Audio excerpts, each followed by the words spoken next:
Hi, I am Sierra. I'm going to go ahead and get started. I am so grateful that you all are here today. Thank you so much for coming to my talk. I am a new postdoc in Todd Casto's lab at the University of Texas at Arlington, and I am super excited to talk to you about some preliminary data that I've been working on, which explores the evolutionary trajectories of novel enhancers and the recruitment of trans-regulatory pathways that regulate snake venom. Try to move this up a bit. Okay. So I'm going to start with just a brief introduction to gene regulation in eukaryotes. So gene regulation in eukaryotes is quite complex because it relies on chromatin being open so that transcription factors can then bind. And these transcription factors bind to cis-regulatory elements referred to as promoters and enhancers. And once the transcription factors bind, they can then initiate transcription, which turns on their target gene. So these enhancers, promoters, and transcription factors all make up what's called a gene regulatory network.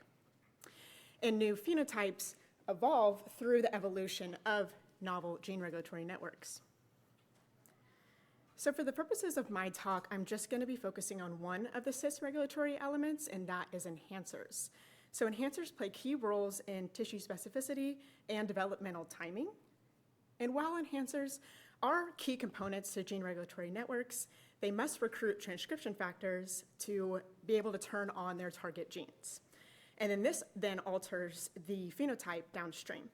So to understand how novel phenotypes arise, we can look at the evolution of enhancer sequences and the transcription factor binding sites that they possess. And one such phenotype that we are interested in studying is snake venom.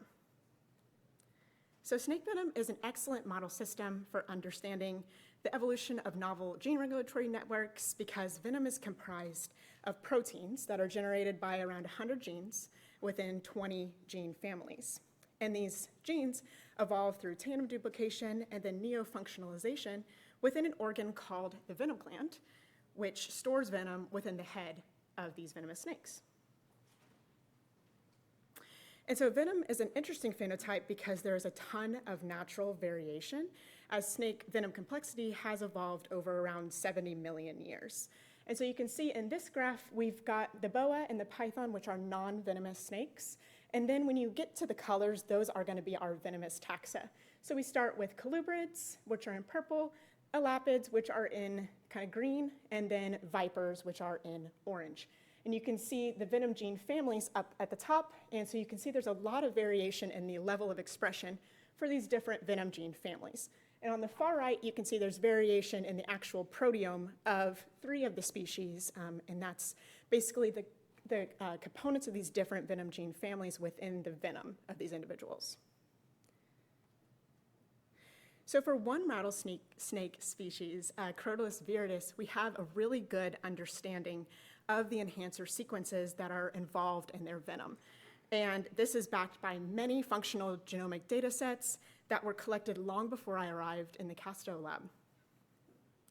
Specifically, previous work by Blair Perry really provided an excellent understanding of these enhancer sequences for 3 of the venom gene families and within Crotalus viridis, and that's going to be PLA2, SVMP, and SVSP. And so I'll briefly explain the background of what we know about these different enhancers. So for SVMP, we predict that those enhancers are conserved across venomous snake lineages and that they are of ancient origin. So in this figure, the colored bars are going to be the transcription factor binding sites, and these are binding sites found within regions of alignment of these different sequences from these various snake genera. And these are all regions of alignment to that SVMP enhancer. And so these are going to be our viper species in the blue. We do see alignment to an elapid and colubrid. But these sequences were not found in the non-venomous snake, such as python, so that argues that these sequences are venom-specific, but have ancient origins. For PLA2 and SVSP enhancers, we see something very different. So we see that these enhancers have no homology to any other species other than vipers. But elapids and colubrids possess PLA2 and SVSP within their venom proteome. So that means that these lineages must have evolved their own unique set of PLA2 and SVSP enhancer sequences, and they may have recruited new transcription factors to be able to produce these phenotypes within their venoms. And this variation makes this system a particularly interesting area to study the evolution of enhancers. So in recent years, there's been an increasing number of published chromosome-level snake genomes, and so we re-examined our previous expectations for the evolutionary trajectories of venom gene enhancers using the known enhancer sequences and a custom BLAST database of these high-quality snake genomes. And then with this, I created a multi-sequence alignment, and then I used a program called CIDR to identify the transcription factor binding sites within these aligned regions. So although we have information on enhancer sequences for all three of these venom gene families, for the purposes of my talk, I will only be talking about PLA2 enhancer sequences. And just a reminder, our expectation for PLA2 enhancers and transcription factor binding sites is that they will be Viper specific. And so they should only align to regions within Viper genomes. And this is what we find for 3 of our 4 enhancer sequences. You can see the snake species on the far left, and these are all vipers, and I'll briefly walk you through how to read one of these plots. So we see the PLA2 enhancer sequence at the top, and then we're going to be looking for regions of alignment between the viper sequences and that respective enhancer sequences. So you see there's different areas of alignments here, and very similar transcription factor binding sites within these aligned regions. And then the same thing here. One particularly interesting transcription factor that we see across these viper species is GATA6, which is a pioneer transcription factor.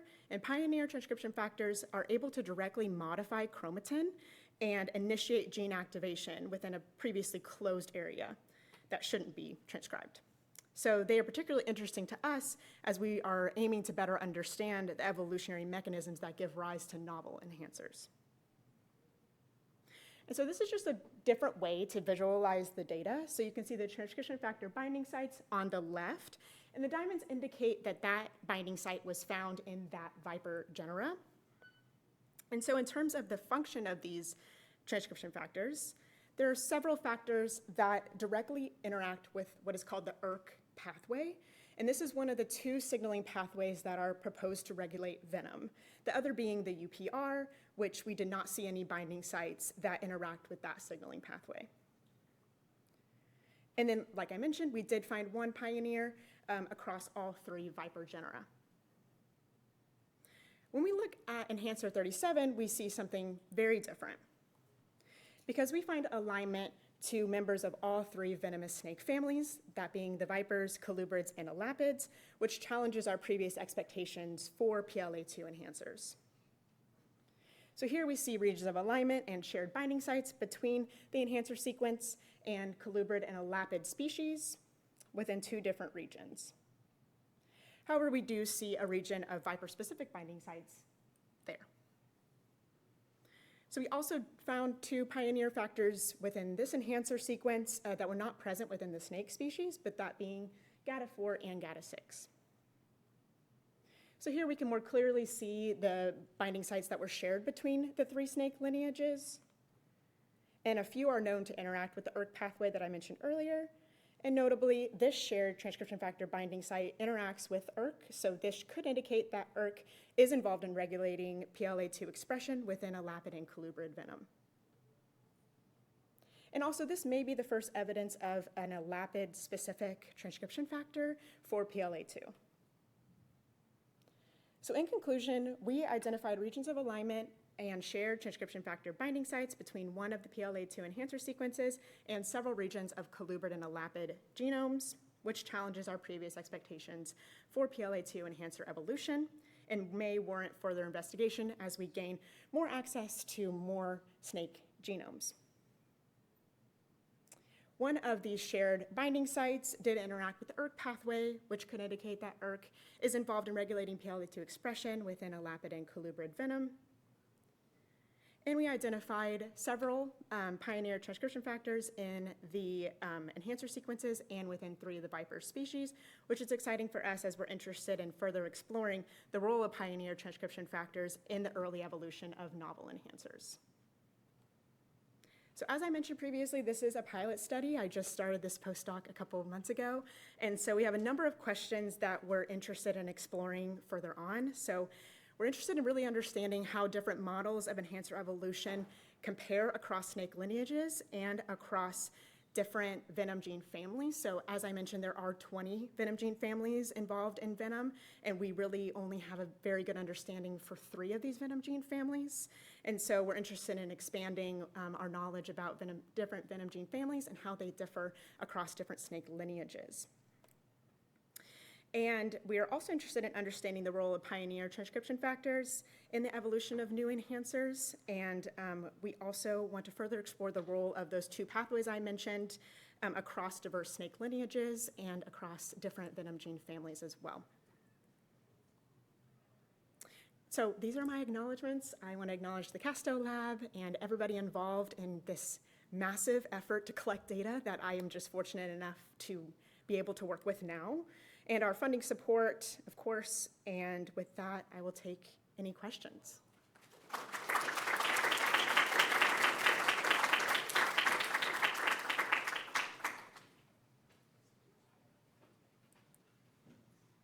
Yeah. I'm sorry, this is probably just a very basic question. No, of course. Thank you. I was wondering if you see convergent evolution in these venom genes for other critters that are venomous, like inside of snakes. Yeah, no, that's such a great question, and that's something we're interested in looking at, like for venomous lizards in particular. And so within those genomes that I gathered into a custom BLAST database, that did include lizards as well. And so we're definitely interested in understanding homology to any venomous lizards, or really any lizards in general, to really understand just how ancient these enhancers may be. Like, do they go all the way back to the divergence of snakes and lizards? That's something that we're super interested in looking at. So that's a great question. Yeah, of course. Any other questions? Okay, great. Thank you all. Oh, okay, yeah. Very interesting talk. I have a question regarding, it's more like a general question. How do you think the pioneer transcription factors compare with other non-pioneer ones? Do you think like evolutionarily they will contribute more or less, like a general?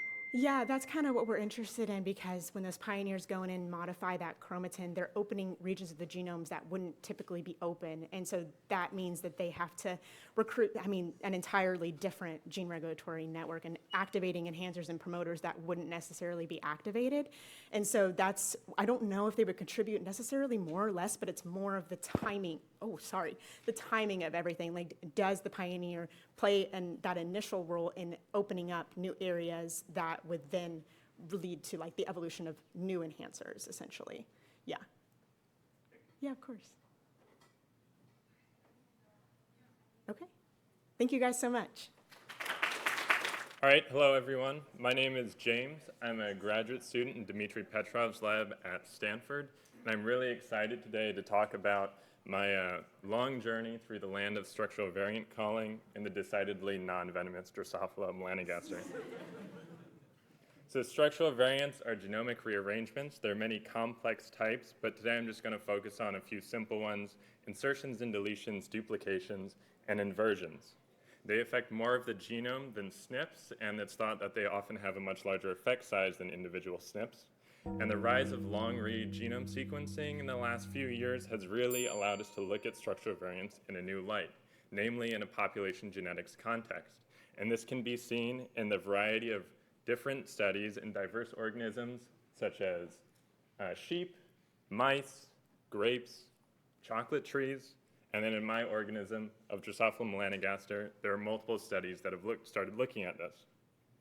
I'm really interested in structural variants because I'm really fascinated by rapid evolution and rapid adaptation.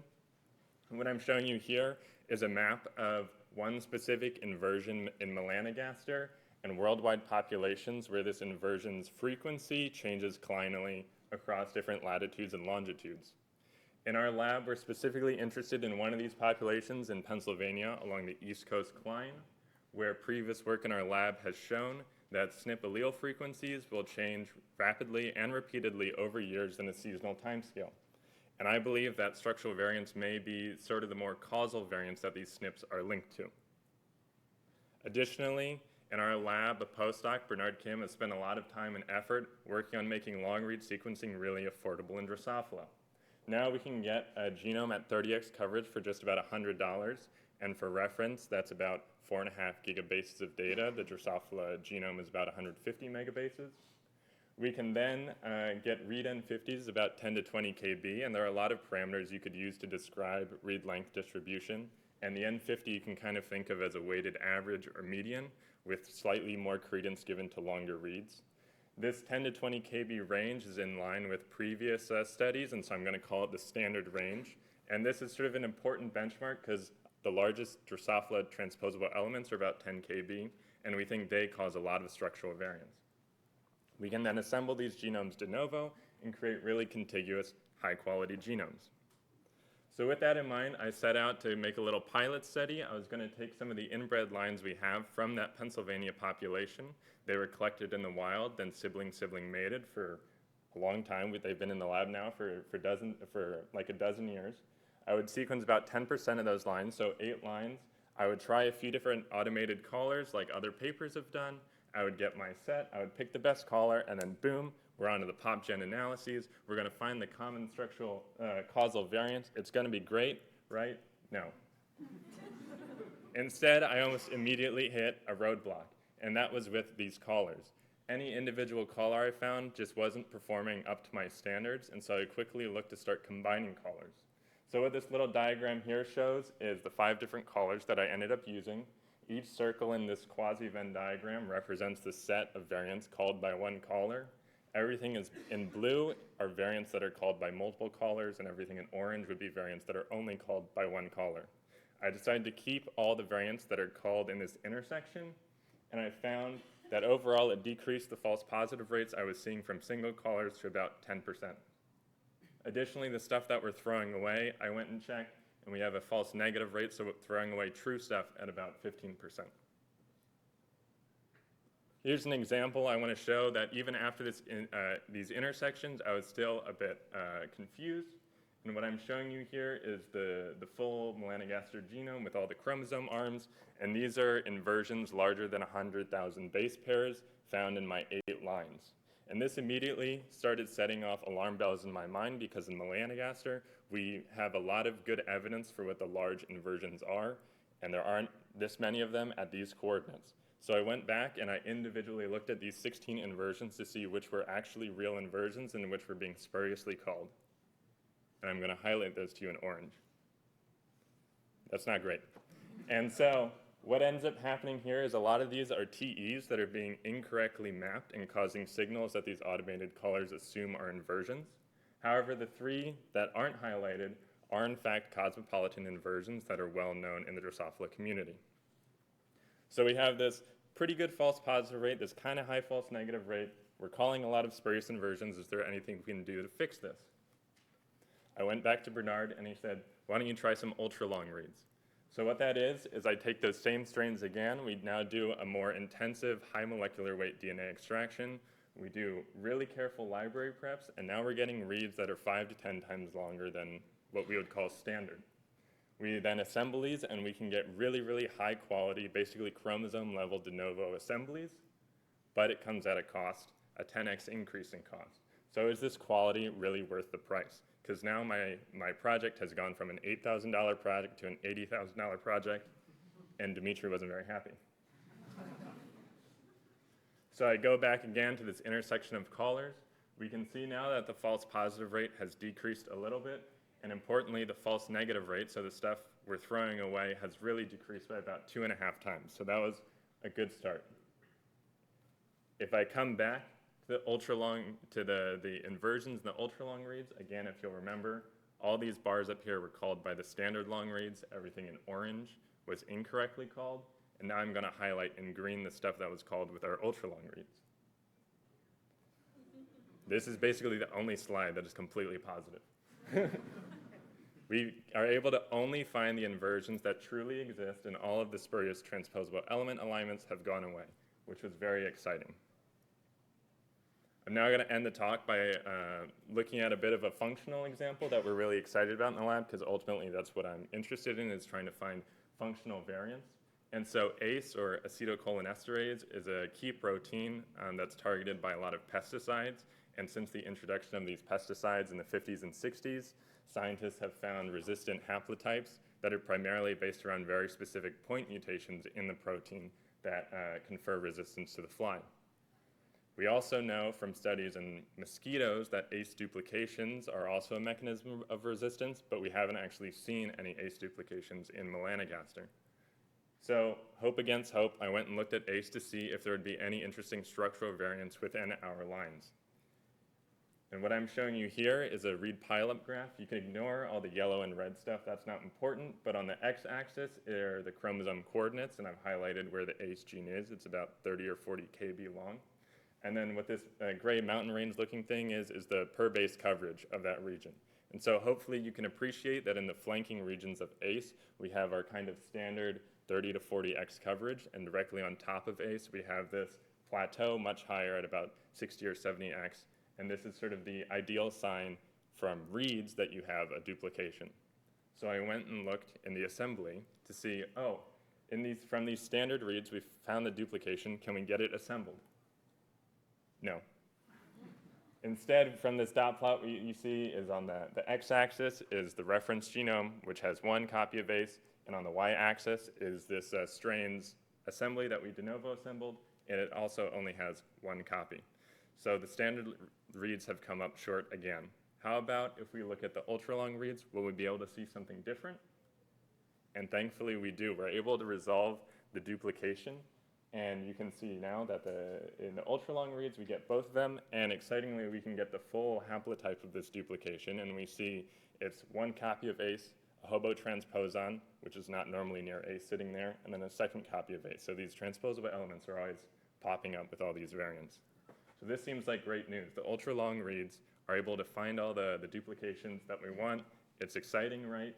Not quite. So I found 4 lines that had reads that suggested this duplication, but when I look at these 4 genomes, we can see the ultra-long reads are actually only able to assemble the duplications in 3 of the 4 lines. Why do I think this is? I think it's because this duplication, which with both copies of ACE and the transposon, is right around 80 or 90 kilobases long, and that's already maxing out at our ultra-long reads. And so this sort of brings up the conclusion of my talk and some final thoughts I have, which is how do we proceed from here? So we have these standard long reads that are 10 to 20 kb that's been used by a lot of different papers that are slightly longer than transposable elements, and we originally thought that's all we need to do. We just need to be a little bit bigger. They capture a lot of variation, but certainly not all of it, and you have to use this intersection of collars to be able to get rid of a lot of spurious alignments. We moved to ultra-long reads, which were 5 to 10 times as long, and we are able to get almost all of the variation, greatly reduce our false negative rate, but they're 10 times more expensive, and is 10 times more expensive worth almost all instead of all. So what do we have to do now? Do we have to keep adding adjectives? Do we need super ultra-long reads? Ultra mega long reads? Do we have to go to 150 kb, 200 kb? How much more expensive is that going to be? And still, are we going to be confident that we can get all of the variation that's functionally relevant? I think as long read sequencing progresses, this will become a more tractable option, but for now, I think we should think about using a hybrid approach where we use this sort of ultra-long read technique for a few assemblies in the population, and then we find these common variants, and then we genotype these variants through just standard long reads so we can at least be confident with the common variants. Finally, I also want to mention that you could believe perhaps naively thought that melanogaster would be an easy organism for us to begin tackling this problem. Its genome is very small, very tractable. It's very gene-rich. It doesn't have the problem that humans or mammals have with these massive repetitive elements. And still, it's a hard problem. And all these parameters I've talked about in this talk today are very specific to Drosophila melanogaster. For other species, you'd have to look at the repetitive elements and sort of those distributions to figure out what needs to go on. So with that, I'd like to thank my lab, especially the fly sub-lab. This was us collecting flies in Hawaii. Dimitri has been very instrumental, and with that, I'll take any questions.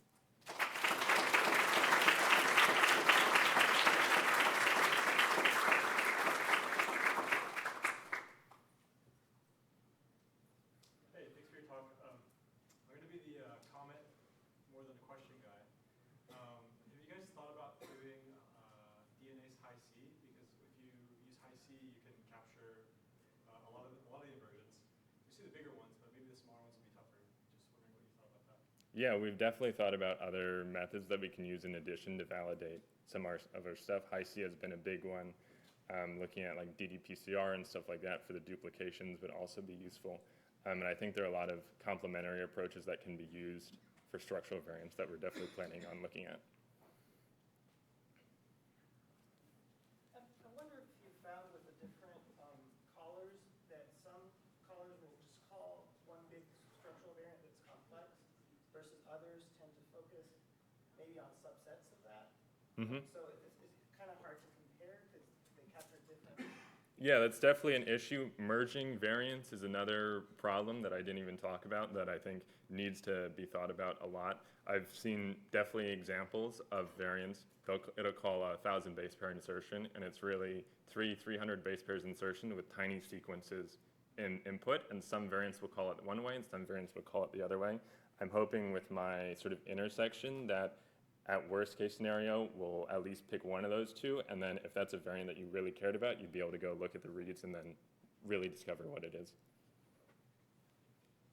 Do you see a difference in power or accuracy if you try detecting no reads by aligning to the genome or by doing some de novo assembly with your own other project? Yeah, I did find that the assembly-based callers definitely called a different subset in some cases from the read-based callers.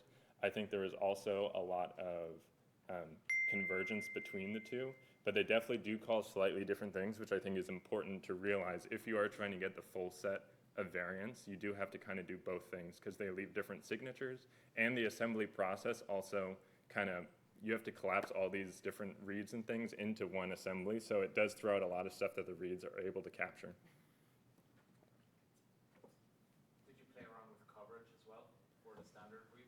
Yeah, I did not play around with coverage. It's something I want to do.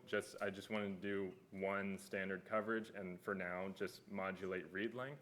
But we have sequenced a lot of these things to higher coverages that we can then downsample later on. I think it will be helpful in some cases, and in other cases it won't really be. But we can talk more later about how that would work, yeah. Great, thanks. Hi, everyone. My name is Miles Roberts, and I'm a fifth-year grad student at Michigan State University. Here today, I'm going to talk about the second chapter of my PhD dissertation, so thank you all very much for coming. I think as evolutionary biologists, a lot of us spend our time thinking about natural selection, adaptation. I think I was told there are 14 sessions at this conference on adaptation.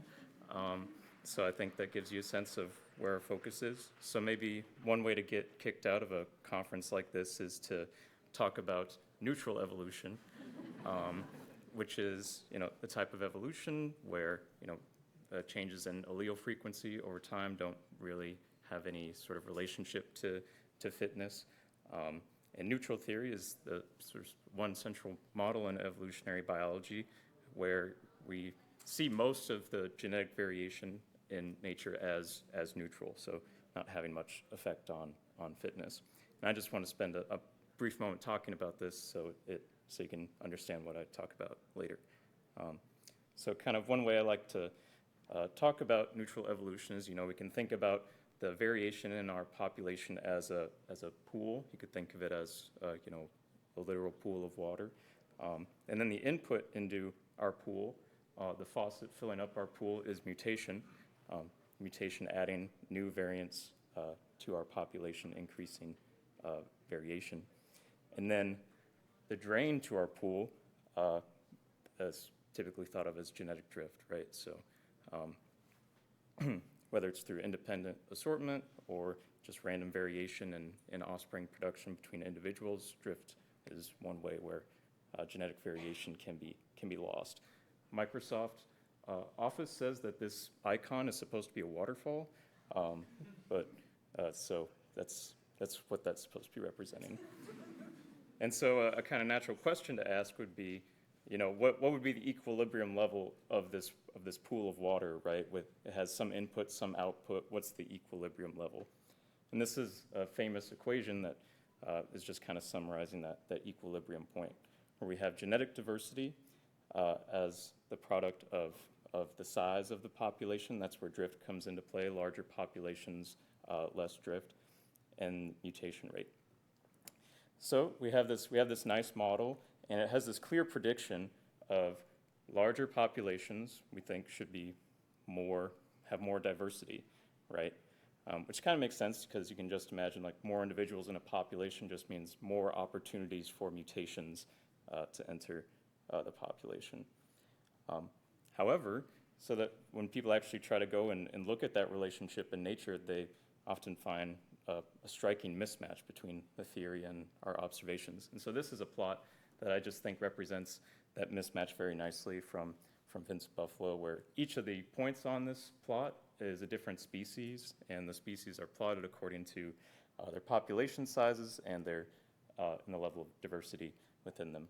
And if that equation I showed you on the last slide was a good model of reality, all these points should be falling within the gray shaded region that you see on the left-hand side. However, you'll see that almost none of the points fall within the gray shaded region. And so this is a mismatch between our theory and observation that is sometimes referred to as Lewontin's paradox, originally described by Lewontin in, I think it was 1974 or so, about 50 years ago. And so this is a sort of core problem in population genetics that people have been working on for a long time. There's all sorts of really interesting mechanisms at play in this phenomenon that people have studied. This is a great review if you want to check out, if you want to learn more about those. Today, I don't want to talk about any of them. I would just like to focus on what I think is a relatively simple idea that maybe for a lot of these species, we're just underestimating how much genetic diversity is actually out there. Maybe if we had better methods for measuring diversity, a lot of these points might move up closer to that gray shaded region. So that's a bit of a bold claim, but why do I think that might be the case? And I think that could be possible because a lot of these studies that previously investigated Lewontin's paradox, at least more recent ones, rely on taking whole genome sequencing reads and aligning them to a reference genome in order to call SNPs, which is a great approach that I know a lot of us use, but it has some drawbacks like any other approach. And so I just want to go through a couple examples where it may or may not fall short. But like say, for example, you have a sample of whole genome sequencing reads, which I'm representing here with these tiny green boxes, and you want to align them to a reference genome, which I'm representing with the bigger blue box. It's a pretty common case where you want to align your reads to the reference. Maybe the majority of reads in your sample will align, but you'll also oftentimes end up with a small sample of reads that don't appear to align to your reference genome at all. And so maybe those reads are sequencing errors, maybe they're contamination, but they also could represent real genome sequence that is present in your sample, but not in the reference. And so when you go to align them, they just don't have anything to align to, and they get excluded from your analysis. Another case that might somewhat downwardly bias diversity estimates is maybe the region that's in the sample is also present in the reference, but that region is just too far diverged from the reference for alignment to be better than random. So here I have little yellow boxes representing mismatches between the sample and the reference that could make alignment more difficult. And I think recent studies on pangenomes are kind of suggesting that maybe this is a bigger problem than we've previously appreciated in the study of Lewontin's paradox. Specifically, there's this recent preprint for an Arabidopsis thaliana pangenome where the pangenome for Arabidopsis at least was 40% larger than any one single genome. So if you were to just randomly or arbitrarily choose one genome as your reference, at least in Arabidopsis, you could be missing up on up to 40% of the genomic sequences that are actually out there, and you wouldn't see any variation from in those regions. So I wanted to try to test whether there's any unseen or hidden variation that we haven't previously noticed from using alignment-based approaches for Lewontin's paradox. And so in order to do this, in order to look at Lewontin's paradox, we got to estimate these two different variables, right? Population size and genetic diversity. I want to talk about population size first because I think that's a little simpler. But a common way to estimate this is to look at it as the product of a species' range size and their density. So you multiply those two things together, you get an estimate of the number of individuals. In practice, population density is really hard to estimate for a lot of species. You know, we have range maps and occurrence data and stuff to estimate range size, but density for a lot of species, we just don't have that. So what we did is we used body size as a proxy for population density. The logic there just being that larger bodied species, you can't fit as many of them into an area as you can smaller body species. And so there's a fundamental relationship there that people have studied for a while. In our study specifically, we used height as our proxy for body size. And that's just because we were focusing on plant species specifically, and there's a lot more data out there for height than there are for other metrics of body size. And so, yeah, this just kind of summarizes that, yeah, larger body size is very commonly associated with like lower population density. And in our study, we were able to estimate range size from two different methods, range maps and occurrence data. And so then for the genetic diversity part, we started by estimating diversity through the more common, more standard approach where you align reads to a reference genome to identify single nucleotide polymorphisms, just the individual places where you see variation. And then we had this second approach that relied on using k-mers instead, so not doing any kind of alignment. And the way that this approach works is k-mers they're just small subsequences of larger sequences. So you can take any sequence and decompose it into all of its subsequences. So like, for example, the purple sequence, you could decompose it into subsequences of length 4 by taking the first 4 base pairs, which would be G, C, A, A, and you add that to the list for the purple sequence, and then you move your window 1 base pair to the right and get the next 4, C, A, A, C, add that, and so on, until you come up with a sort of profile, a list of all the k-mers present in your sample. And you can see at a glance the k-mers for these individuals look different, and that's because of the SNP that's there in that toy example. And so the nice thing here is that you don't have to do alignment to count k-mers, and also k-mers, you can kind of imagine through a little leap in imagination that they could be affected by things other than SNPs. So you could have copy number variation, presence-absence variation, and other types of variation. So their benefit of picking up on extra diversity could be twofold in that way. And so this is just a quick glance at all of the data that we looked at for this study. So there's a phylogenetic tree of about 112 different plant species. We focused on plants because they have a lot of interesting variation in genome size and such that could be interesting in the context of Lewontin's paradox. And then a population size proxy, SNP-based diversity, and then finally on the right, a k-mer-based diversity metric. This was from all publicly available sequencing data.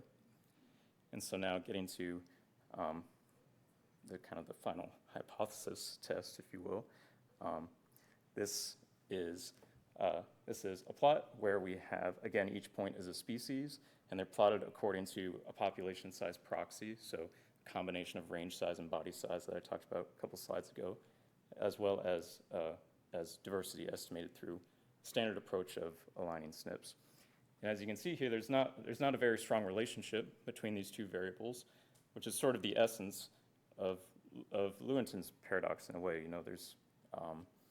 We expect there to be some sort of relationship between these two variables, but when we go to measure it, it's often either weaker than we expect or maybe not there very much at all. And so then this is the sort of kicker, where keeping the x-axis the same, now we're just looking at a Kamer-based diversity metric, and all of a sudden we do see a positive relationship between these two things. And so I think this is just a piece of evidence that when we're focusing just on SNPs, there could be some aspect of this population size diversity relationship that we're just missing. I think it remains to be seen, how much of Lewontin's paradox is explained by just beefing up our measurements of diversity. But maybe as more pangenomes come out, people can study that systematically. So yeah, just to summarize, I think maybe just underestimation of diversity could be another contributor to this paradox, along with all the other mechanisms that are also important. So yeah, thanks very much, and thanks to everyone who's supported me and helped made this research possible. I greatly appreciate y'all. And then a final plug for me is I'm in the last year of graduate school, and so if you found this work interesting and want a postdoc, you can feel free to consider me. That QR code takes you to the preprint about today's talk, and then this is another QR code, different paper, totally different topic, but maybe it'll give you a sense of my skill set. So thank you. Happy to take questions.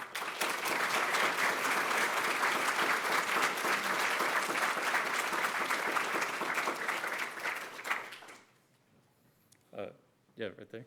Really fascinating results there. Can you relate Bray-Curtis dissimilarity diversity linearly to nucleotide diversity? Like, do you have the same linear expectation with for pi? That's a great question. And so I think the answer for Bray-Curtis dissimilarity is I don't know. I haven't tried to derive that yet, but I have done some on-paper math that I think you can relate other types of Kamer dissimilarity metrics to pi.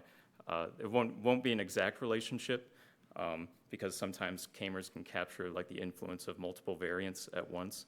So it won't be a one-to-one relationship, but it'd be more of a bounded relationship. So that's kind of the short answer to your talk, but I'd be interested in looking at it more. Yeah, front row. Yeah, that's a great question. So in this study, we didn't look at varying the value of K, mainly because it was intractable to do so. Processing all this data took about a year, split across 512 processors at once. But I would imagine it could have some sort of influence. We don't exactly know what, but here we used a pretty standard Kamer length that's used across a lot of plant studies.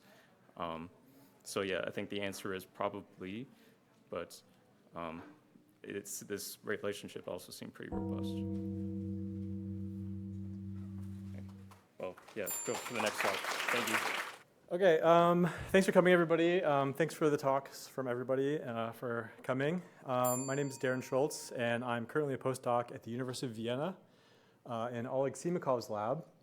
And yeah, today, this is the first time I'm presenting this work. It's what I've done in the last year, so I'm excited to share it with you. So first, I'll be talking a little bit about what we've learned in the past, not only the past decade, but just the past couple years of comparative animal genomics. And I'll talk a little bit after that about my comparison of all animal genomes and how we propose comparative genomics might go over the next couple years.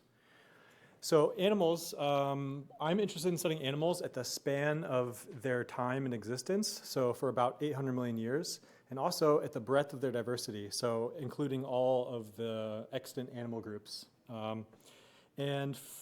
Animals are a monophyletic group. They came from a single ancestor that existed about 800 million years ago, and they evolved from a unicellular organism. And the closest relatives of animals that are alive today are also unicellular organisms. And so I like to think about what happened on all of these evolutionary branches and how did chromosomes and genomes evolve to give rise to all the differences and diversity that we see today. I also recently am trying to take a more paleontological thinking approach in my work, where if we want to study the changes in animal genomes, it's also important to look at the history of animal evolution. And there's this funny thing that happens in fossils where up to about 550 million years ago, up until the Cambrian, we can tell what animals fit into which clades of things that are alive today. But all the fossils that people have found before that, we can't place them into clades that we know about. So everything that happens earlier than about 550 million years ago, the only historical ledger that we have of what happened in evolution is the genomes of these animals. So I'm interested in comparing those genomes. I just made this presentation a couple days ago. Okay, so from my paper last year, we call this clade Myriazoa. It's all animals except ctenophores. And one key striking thing about the myriazoans is that they have this property that's called macrosynteny, where if you look at one chromosome from one organism, you can find the homologous chromosome in pretty much any other animal. And it wasn't until recently that this property was found to be stable across animals. This paper came out 2 years ago from Oleg. And the key thing here is that all of the chromosomes that you see, they're the horizontal white bars. If you look in any other of these organisms, you can see that it has a homologous chromosome. These colored lines are single orthologs between these chromosomes. And of course, all the noise is removed from this, but the key message is that animal chromosomes evolve very slowly, and we can track those changes. And in some cases, we can actually see that some chromosomes haven't changed much at all in the past 800 million years. So you can just imagine this molecule being handed down for millions of generations over the past 800 million years. So you're probably all wondering, why are these homologous chromosomes, why are they all interwoven like this?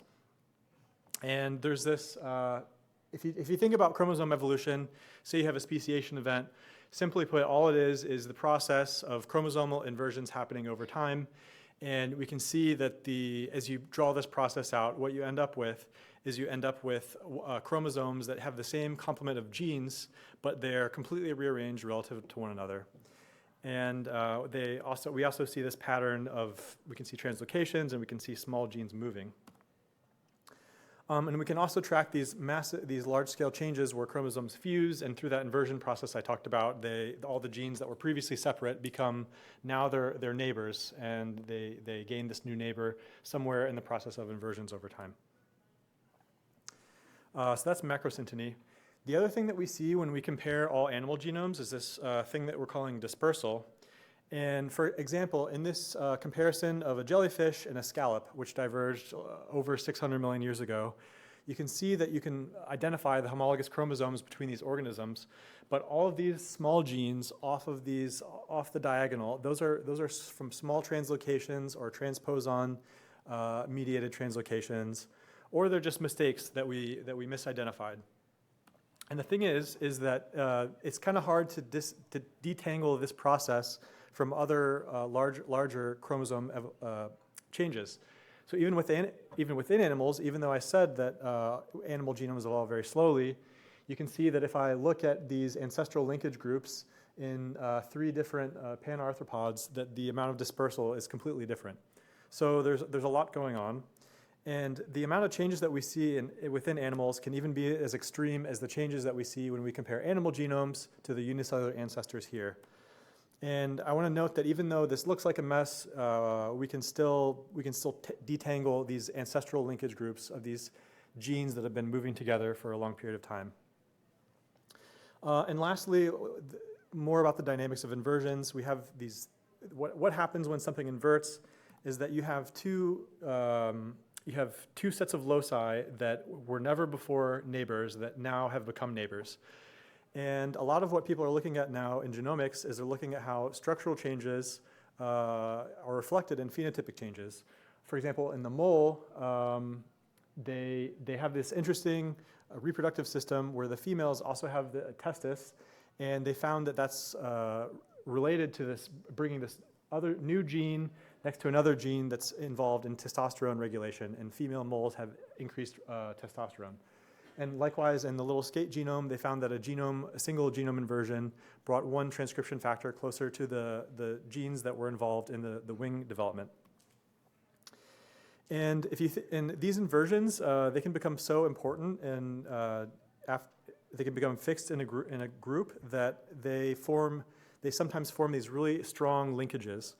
And people have noticed these before too. So in the early days of genome assembly, when we had shorter assemblies, we could look at neighboring pairs. And people identified that neighboring pairs of genes were sometimes conserved across all animals. And this was also found in cephalopods. So these changes, this backdrop of changes is bringing about all things that become fixed at every single node in the animal phylogenetic tree.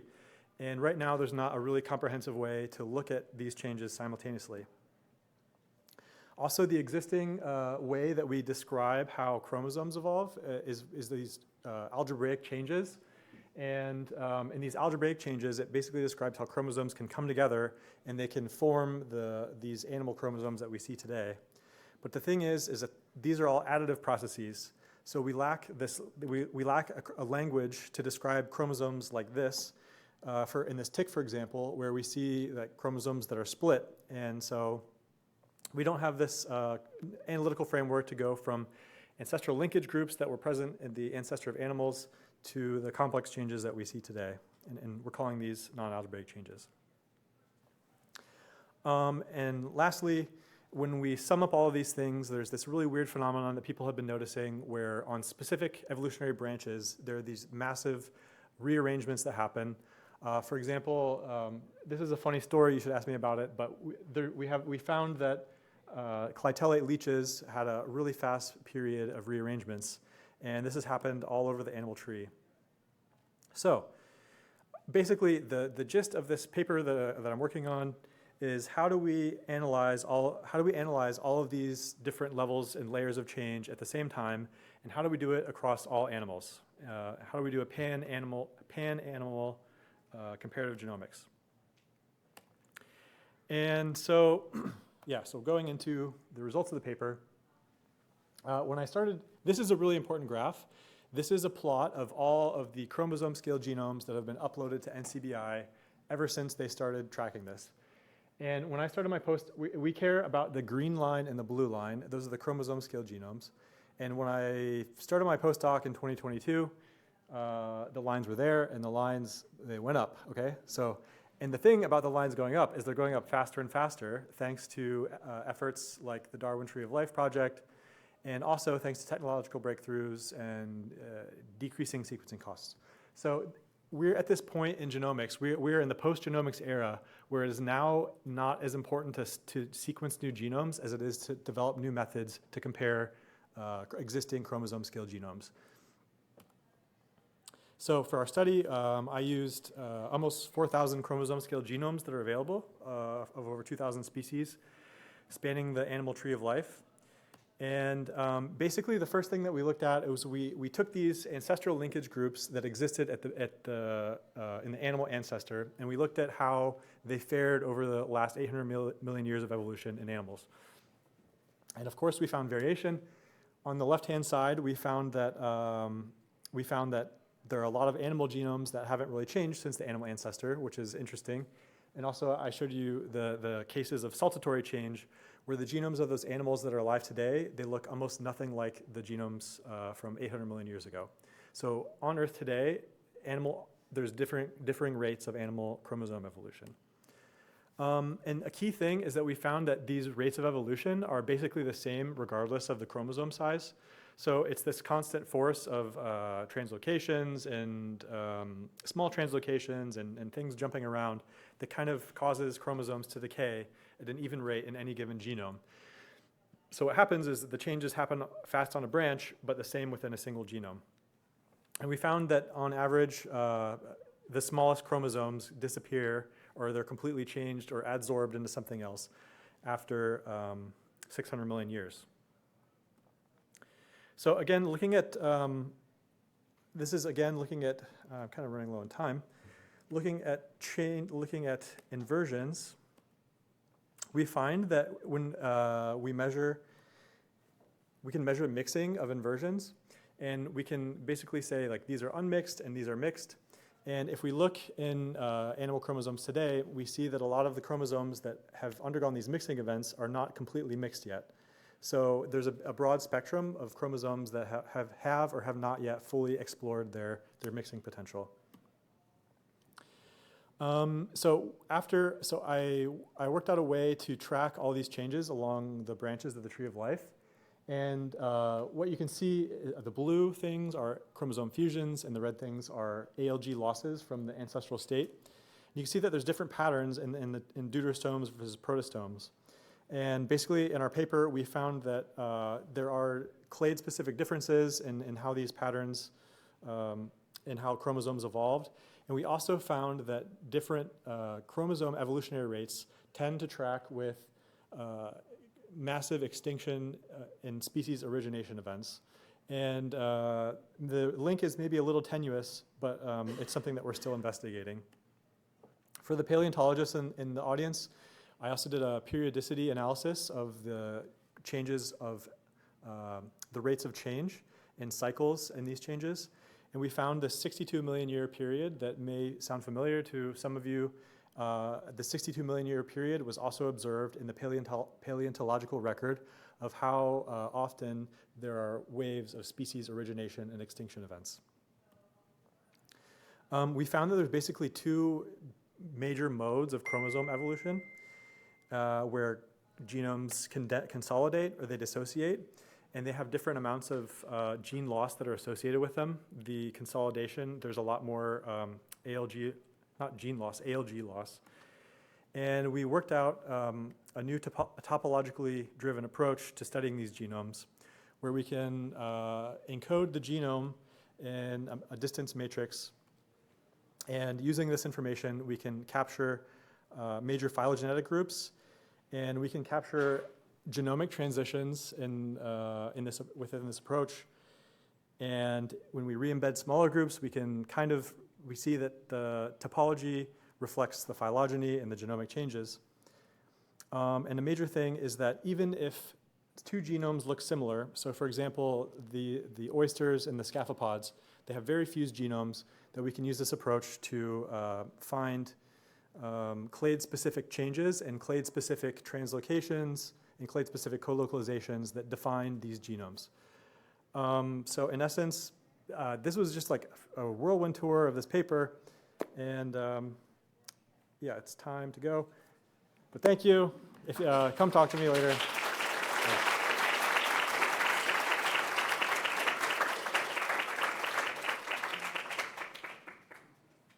I'm happy to take any questions, but I think it may be time for Bo to speak.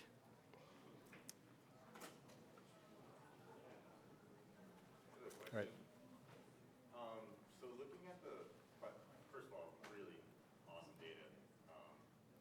Looking at the broad range of chromosome numbers in animals, it appears that chromosome number is evolving more rapidly with synteny. So, in other words, there has to be fissions and fusions going on throughout the evolutionary process. But how is it that synteny doesn't decay with fissions and fusions unless it's reversing itself? I think in the interest of time, I'm going to have to let Bo come up, but thank you for your question. We'll chat later. Thanks. Okay.